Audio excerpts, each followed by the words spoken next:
இங்கு கூடியிருக்கும் அனைத்து சகோதர சகோதரிகள் மீது ஏக இறைவனின் சாந்தியும் சமாதானமும் உண்டாகட்டும். எனது அன்பார்ந்த சகோதரர்களே, மிக சிறந்த ஒரு மேடையாக நான் இதை கருதுகிறேன். இங்கே பேசக்கூடிய பாக்கியத்தை தந்த என் இறைவனுக்கு நன்றி சொல்லிக் கொள்கிறேன். காரணம் என்னவென்றால், இது அரசியலுக்கு அப்பாற்பட்ட ஒரு மேடை, வஞ்சிக்கப்பட்ட மக்களுக்கான குரலுக்கான இந்த மேடை.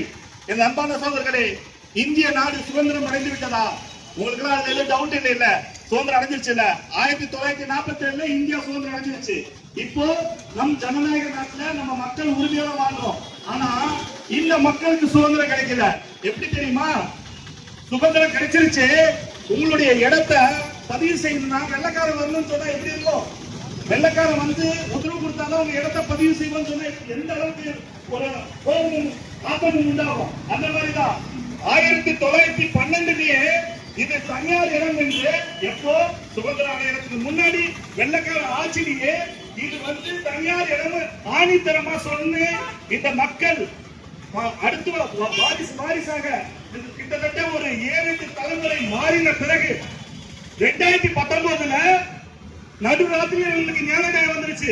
இது வந்து பத்திரப்பதிவு நிப்பாட்டு, இது வப்பு சொத்துன்னு ஆர்டிஐல கேள்வி கேட்டோம், பதில் இல்ல. ஒரு ரெக்கார்டு இல்ல இவங்க, ஒரே ஒரு ரெக்கார்டு இல்ல. ஆனா இன்னைக்கு ரோட்டுக்கு வந்து மக்கள் கேட்கக்கூடிய சூழலை உருவாக்கி இருக்காங்க. இவங்க கொடுக்கிற வரி இருக்குது, இவங்க போடுற ஓட்டு இருக்குது. ஆனா இந்த மக்களை பாருங்க சகோதரர்களே, இங்க இருக்கவங்க அத்தனை பத்த பார்த்து கேட்கிறேன். கர்ப்பிணி பெண்கள் நிக்கிறாங்க, கர்ப்பிணி பெண்கள் நிக்கிறாங்க. இந்த வயசானவரை பாருங்க, ஏற்கனவே அந்த பகுதியில 1க்கு 2 உயிர் போயிடுச்சு கடன் தொல்லையால. யாரு இவங்களா? பங்களாதேஷ்காரங்களா, பாகிஸ்தான்காரங்களா, இல்ல அந்நிய நாட்டுக்காரங்களா?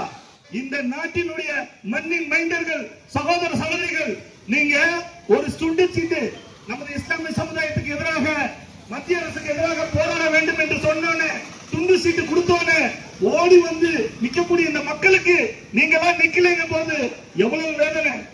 யார் அவங்க? என்ன பாவம் செஞ்சாங்க? அவங்களுடைய நியாயம் யார் வழங்குவா? நீதி யார் வழங்குவா? ஒருத்தரா இங்க நிக்கிறாங்க கர்ப்பிணி பெண். எப்படி திரும்ப வந்தாங்க? அல்லாது இந்த தடவையாவது எங்களுக்கு வேலை முடிச்சு விட்டோம், இந்த வீடு ஏங்க.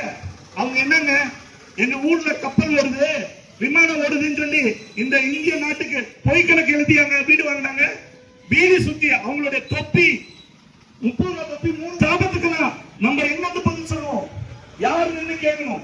நான் சொல்றேங்க, இந்த மேடையில சொல்றேன், நீ வப்பு சொத்து சொல்லி ஒரு துண்டு சீட்டை கொடு. இந்த நடுவில் உங்களால வந்து மன்னிப்பு கேட்கிறோம், நாங்க சொன்னது தப்பு என்று.